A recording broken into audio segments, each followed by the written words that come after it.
その朝、信長は確かに未来を見ていました。だが、わずか数時間後、本能寺の炎の中で、その生涯は突然閉じられます。彼はなぜ殺されなければならなかったのか。第六天魔王と呼ばれた男の素顔、誰にも見せなかった。内面、そして信頼と裏切りの狭間で崩れゆく関係。この物語は、一人の男が何を信じ、何を恐れ、そしてどこへ向かおうとしていたのかを、静かに辿る旅です。壮絶な最後に込められた沈黙の叫びを、あなた自身の心で受け取ってください。この動画が面白い、参考になったと感じたら、チャンネル登録と高評価をお願いします。第1章、尾張のうつけ者、若き信長。世間の嘲笑の中で、砂ぼこりの舞う尾張の地。まだ誰も天下布武という言葉すら知らなかった頃、織田信長は奇妙な振る舞いで人々を戸惑わせていた。粗末な着物をまとい、腰には瓜を下げ、街中をふらつくその姿は、まるで武家の子息とは思えぬ風体であった。村の子供に菓子をねだったかと思えば、寺の境内で馬に乗って駆け回る。誰もが首をかしげ、こう呼んだ、うつけ者。だが、そんな信長にも、ごく少数ながら理解者がいた。家臣の平手正秀は、その一人である。常識に背を向け、礼儀も重んじず、しかも何かに挑むたびに、なぜか本質をつくような言動を見せる若者に、彼は目を離せなかった。信長の眼差しには、常人の目に映らぬ遠くのものが映っていたのかもしれない。年齢以上に老成し、何かを見抜くような鋭さと、時折浮かぶ空虚な表情。その奥にある何かを、正秀は感じ取っていた。信長が初めて戦に臨んだのは、わずか15歳の時である。斎藤氏との合戦に出陣する若武者の姿は、まだ壮新で、威厳とは程遠いものであったが、彼の行動は、すでに常識の枠を超えていた。敵陣の裏を突く大胆な布陣。急襲に次ぐ急襲。結果、戦の勝敗はともかく、彼の存在は周囲に確かな印象を残した。しかし、信長の家庭環境は平穏ではなかった。父信秀の死後、家中は混乱し、織田家の中でも彼の後を継ぐことに反発する声は多かった。実弟信行との家督争いが勃発する中、信長は冷徹な判断を下す。兄弟でありながら、信行を討つ決断を下したのである。この出来事は、彼が後に見せる非常な政治と軍略の原型となった。情ではなく断り、血縁ではなく、秩序。信長は早くもその価値観を固めつつあった。だが、彼が冷血であったかといえば、そう単純なものでもない。父の葬儀の際、参列者が立ち去る中、信長だけが最後まで墓前に佇み、地面に膝をついて崩れるように泣いたという記録が残っている。信長が見せた数少ない感情の発露。彼がうつけ者として仮面をかぶることで自らの弱さや痛みを人目から遠ざけていた可能性は否定できない。信長が尾張を平定するまでには多くの裏切りと対峙を経験する。味方と思っていた者に裏をかかれ、信じた家臣に反旗を翻される。だが、信長はその度に敵対する者をただ潰すだけでなく、徹底的に利用し、吸収し、再構築するという非常かつ柔軟な対応をとった。若き日の彼は、すでに組織という枠の外で独自の論理を持って行動していたのである。時に粗暴に、時に鋭く、信長はその存在感を尾張の地に刻み込んでいく。周囲の大名が格式や家柄にとらわれていた時代にあって、信長の動きは異質であった。楽市楽座の邦画もすでにこの頃から芽吹き始めていた。形式よりも実を取る。意向よりも利益を重んじる。時代を突き動かす片鱗が尾張の小さな勢力の中に静かに育っていた。彼の生涯は始まりからすでに異端であった。誰もが真似できず、誰にも理解されず、しかし確かに前に進み続ける歩み。信長の出発点には敗北や屈辱もあったが、そこには何よりも彼自身の覚悟があった。笑われても、見下されても、最後には全てを飲み込むだけの意志。その根底にあるものは、まだこの時点では誰も知る由もなかった。第2章。戦火の中の構想。破壊者か、改革者か。信長の戦いは、単なる領土争いや権力欲の発露ではなかった。彼の行動には常に明確な目的と意志があった。その焦点は、旧来の常識の破壊と新たな秩序の構築にあった。だが、その実行は常に血を伴い、時に非情と狂気の境界を行き交うものであった。永禄11年、比叡山延暦寺の焼き討ちは、信長の名を一躍世に知らしめた象徴的事件である。僧兵を抱え、政治にも影響力を持っていた宗教勢力に対し、信長は一切の妥協を排し、山を包囲して焼き尽くすという手段に出た。その炎は、単なる宗教施設を超え、時代の支配構造そのものを崩すのろしであった。1000年以上続いた聖と賊の均衡を自らの手でぶち壊す。そこにためらいはなかった。信長が求めたのは、清らかさではなく、明確な力と秩序であった。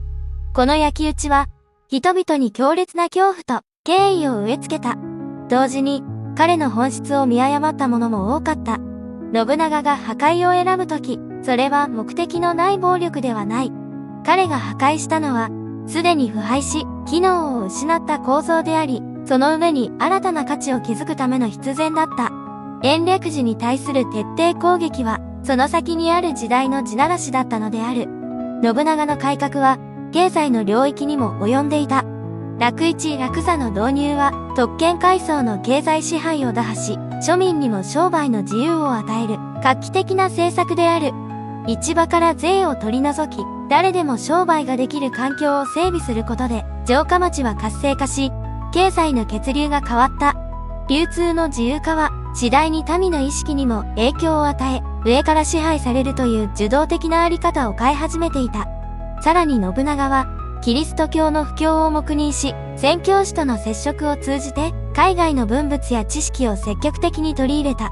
鉄砲の大量導入はその一例であり、伝統的な合戦の様式を根底から変えた。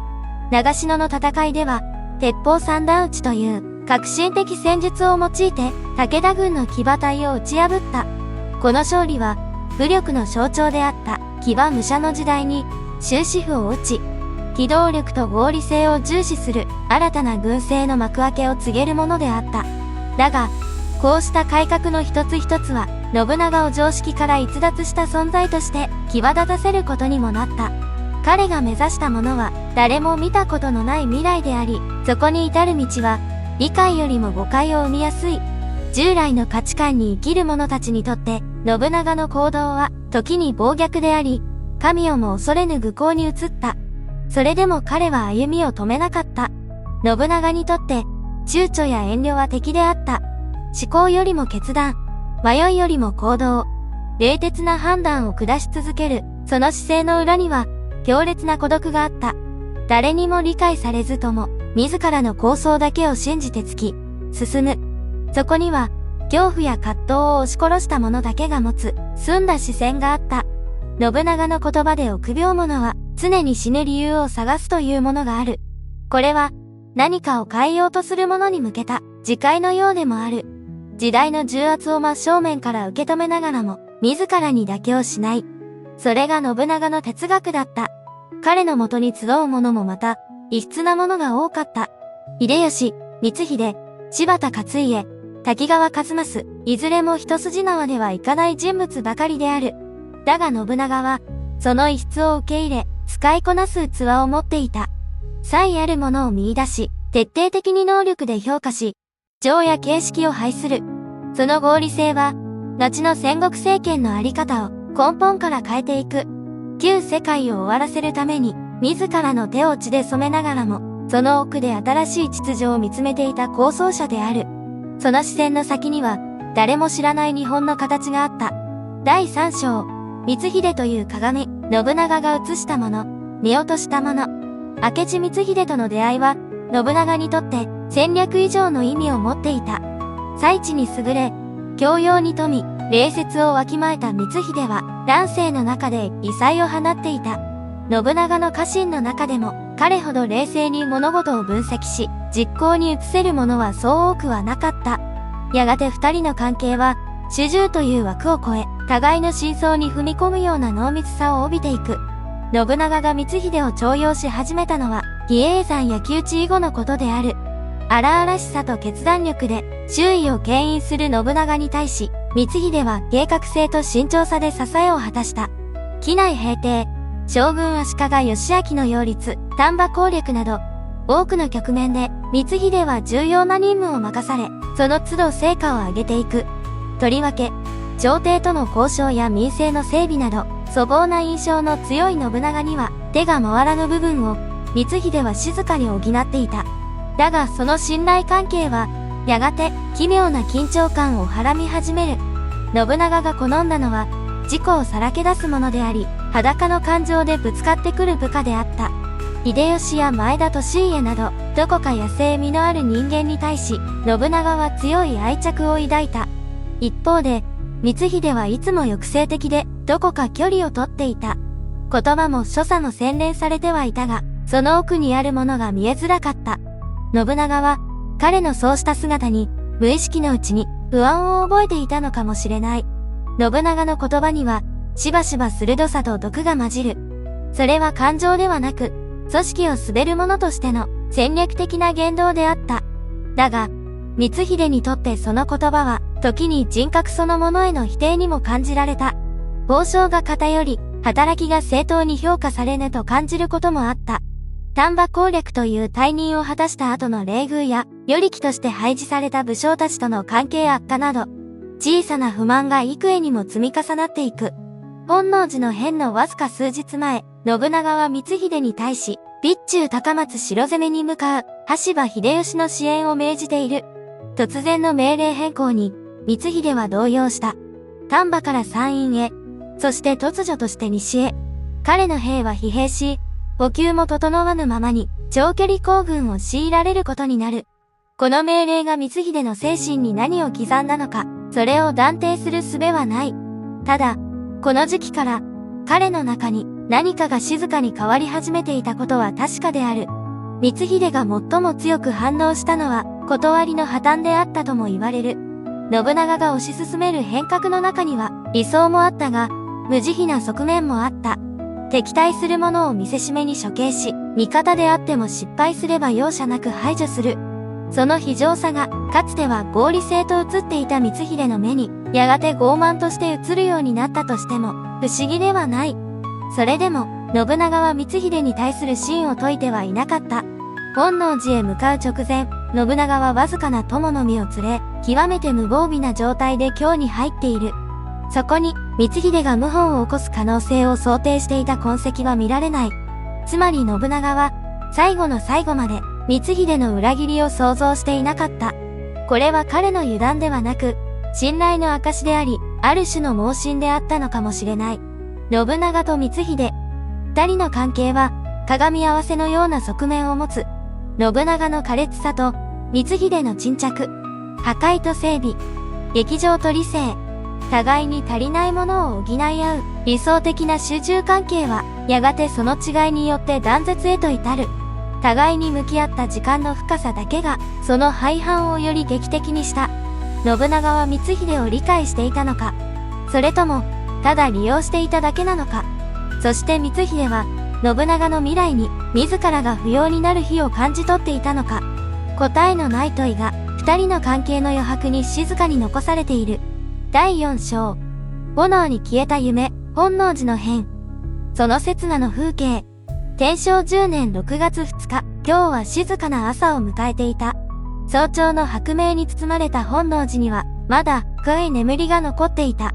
鳥のさえずり、風に揺れる、竹の葉の音、どこにでもある穏やかな時間。その中に、一つの影が忍び寄っていた。明智光秀率いる1万3000の兵が、まるで霧のように音もなく寺を囲んでいた。信長の側近は、この日が来ることを予見してはいなかった。織田信長は、わずか百数十人の友回りと共に、本能寺に滞在していた。信長自身も警備を縮小し、心身を休めるように過ごしていたとされる。戦の緊張から解き放たれ、しばしの安息を得た瞬間だった。だが、安らぎは突如として砕かれる。二年、銃声が響き、続けて時の声が寺内に押し寄せる。夢かうつつか、起きたばかりの信長の耳に届いたのは、敵襲の叫びだった。驚愕よりも先に、即座に状況を把握した彼は、すぐさま禁樹に命じて武具を整えさせる。まだ夜の闇が残る中、燃え広がる炎が庭先を照らす。敵の数はあまりにも多く、逃げ道も防ぎようもなかった。本堂に駆け込み、最後の抵抗を試みる信長。だが、矢は雨のように降り注ぎ、銃弾が柱をうがつ。周囲の家臣たちは次々と倒れていった。抵抗は、もはや時間の問題だった。それでも信長は、刀を抜き、自らの手で戦おうとした。人々が恐れ、敬った第六天魔王が、今火の中で、一人の人間として死に向き合っていた。本能寺の本堂からは、やがて黒煙が立ち上った。寺が包囲されたこと、光秀が謀反を起こしたことは、まだ外には伝わっていない。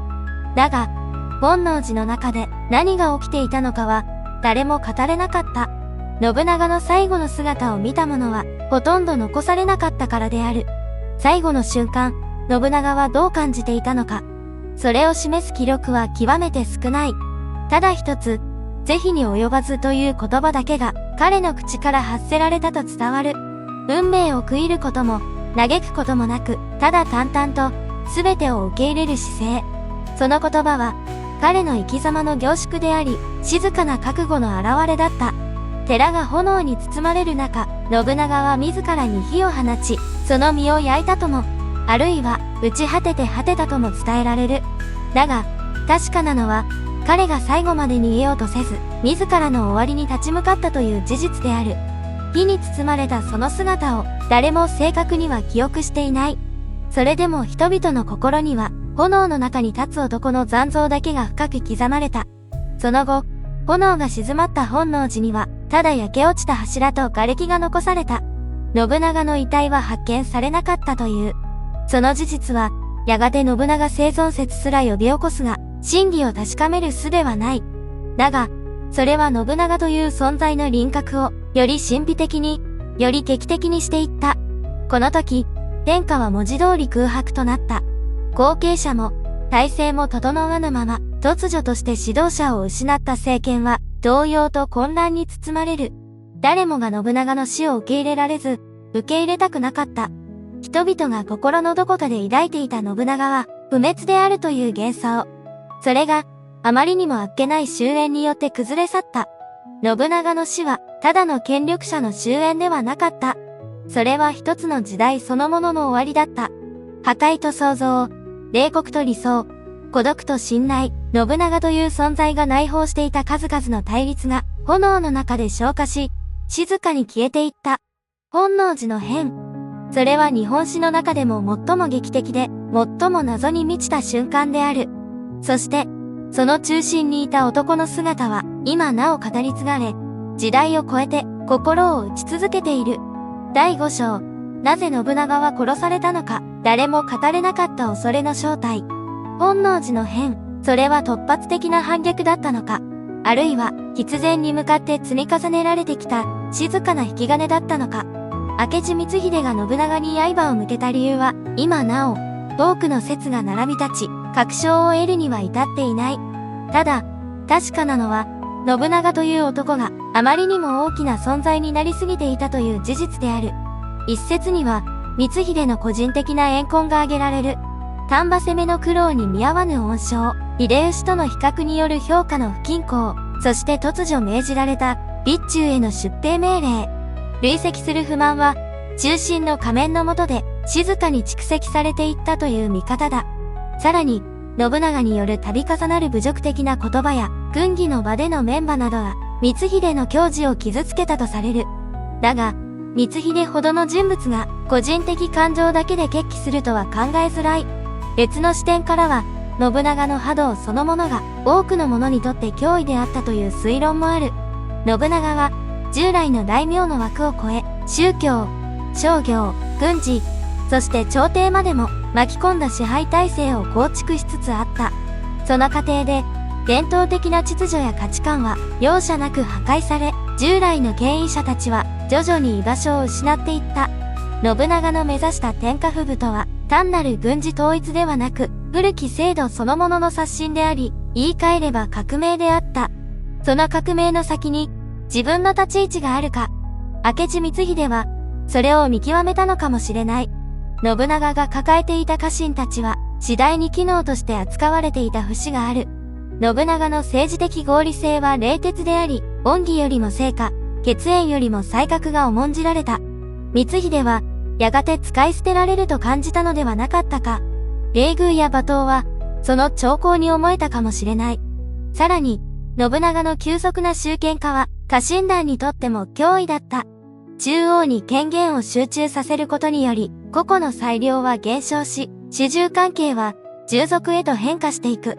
それはもはや家中ではなく、君主と家来という封建性を超えた関係性であった。主従の間にあった暗黙の相互信頼は、信長の時代に入り、次第に単方向的な命令と服従に変わっていった。光秀のような理知的な武将にとって、それは耐え難い抑圧だった可能性がある。信長の支配は、単に強大であるが、故に恐れられたのではない。彼の本質的な読めなさが、多くのものを不安にさせた。何を考えているのか、どこに向かうのか、その変化の速さが予測不能だった。信長が最も危険視されたのは、暴君としてではなく、理解不能な存在としてであった。では、なぜその刃が光秀によって振り下ろされたのか。彼は信長の近くにいたからこそ、その圧に最も早く、最も強くさらされたのだろう。距離の近さは、信頼を生むが、同時にそれは恐怖にも変わる。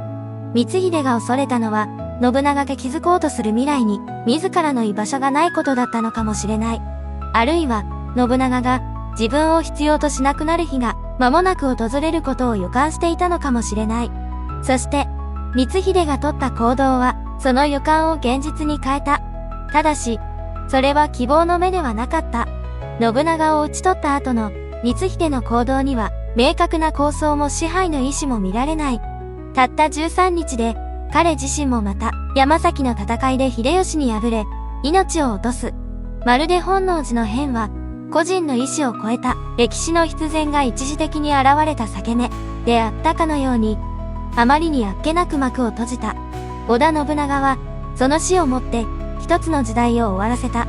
人々は彼を恐れ、同時に敬い、その存在を中心に世界を再構成しようとした。だが、彼がいなくなった瞬間、その再構成は一気に崩れ去り、戦国の混沌が再び広がっていく。なぜ信長は殺されたのか。それは、彼が時代を変えようとしたからである。あまりにも早く、あまりにも先へ進もうとしたが、故に、誰もその歩みに追いつけず、誰も共に歩むことができなかった。信長の死には、怒りでも裏切りでもなく、ただ一つの孤独が静かに横たわっていた。今回の動画は以上となります。織田信長、常識を壊し、秩序を塗り替えようとした男。その歩みは破壊の連続でありながらも、明確な構想に支えられたものでした。そして、明智光秀との関係が崩れた時、信長の孤独と恐れが静かにあらわになります。本能寺の炎に包まれて消えたのは、一つの命ではなく、時代そのものだったのかもしれません。内容についてご意見があれば、コメント欄にぜひお願いします。